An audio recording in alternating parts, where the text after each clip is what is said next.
Assalamualaikum warahmatullahi wabarakatuh. Saya Afan Hasbi Asidiki dari kelas 7A. Saya dari sekolah MTS Negeri 1 Kota Magelang. Saya ingin sedikit menceritakan kisah hijrah Rasulullah SAW beserta sahabatnya ke Madinah. Rencana ini sudah direncanakan dengan sangat matang, yang diawali dengan sahabat Rasulullah yang bernama Abu Salah serta istrinya dan disusul oleh sahabat lainnya. Hijrah ini dilakukan dengan bertahap karena Rasulullah masih menunggu wahyu dari Allah Subhanahu wa taala perintah hijrah. Ternyata kabar hijrah ini diketahui oleh kaum kafir Quraisy. Kaum kafir Quraisy merencanakan untuk menggagalkan hijrah ini dengan cara membunuh Rasulullah pada malam hari hendak Rasulullah ingin pergi hijrah. Kabar itu diberitahukan oleh Allah Subhanahu wa taala kepada Rasulullah pada surat An-Anfal ayat 30. Surat ini juga diisi dengan perintah hijrah. Kemudian Rasulullah beserta Abu Bakar bergegas untuk pergi hijrah ke Madinah. Sebelum hijrah ke Madinah, Rasulullah memerintahkan Ali bin Abi Thalib untuk tidur di tempat tidur beliau dan menggunakan selimut beliau. Saat hendak Rasulullah dan Abu Bakar pergi dari rumah, terlihat para pemuda kaum kafir Quraisy sudah mengepung kediaman Rasulullah SAW. Rasulullah SAW pun berdoa kepada Allah. Dengan izin Allah, para pemuda tertidur sampai pagi.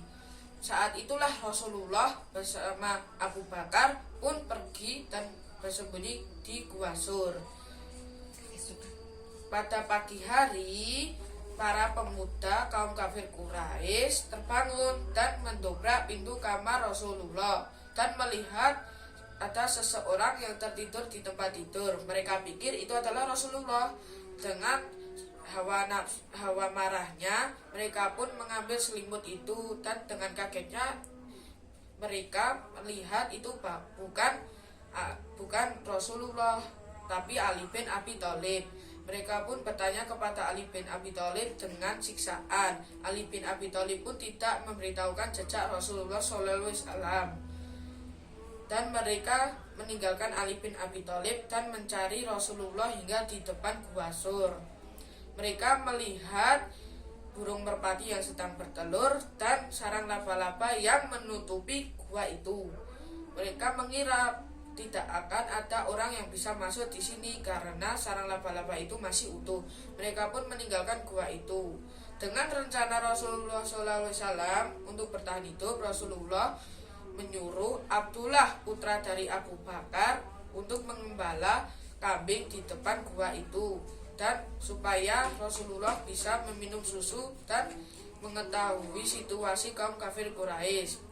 Rencana kedua menyuruh putri Abu Bakar yaitu Asma untuk memberikan makanan dan perlengkapan untuk berhijrah ke Madinah. Saat situasi sudah aman, Rasulullah dan Abu Bakar As-Siddiq pun pergi dari gua itu. Rupanya ada salah satu pemuda yang bernama Suraqah bin Malik, yaitu salah satu peserta yang ingin membunuh Rasulullah SAW dengan hadiah 100 ekor unta.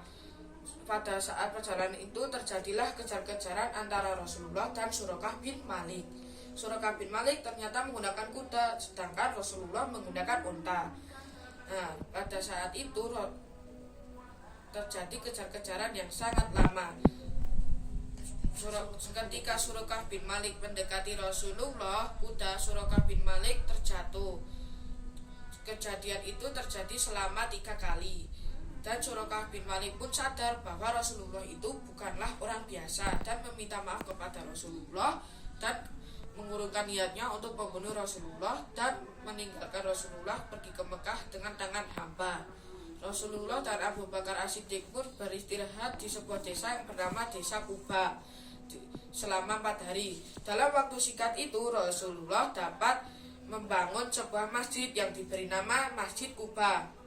Disitulah pertama kalinya dilakukan khutbah Jumat dan sholat Jumat.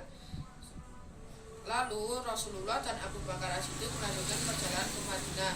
Saat tiba di Madinah, Rasulullah pun disambut dengan baik dan sangat gembira. Pada waktu itu kota Yatsrib pun diberi nama kota Madinah Al-Munawwarah, yaitu kota bercahaya.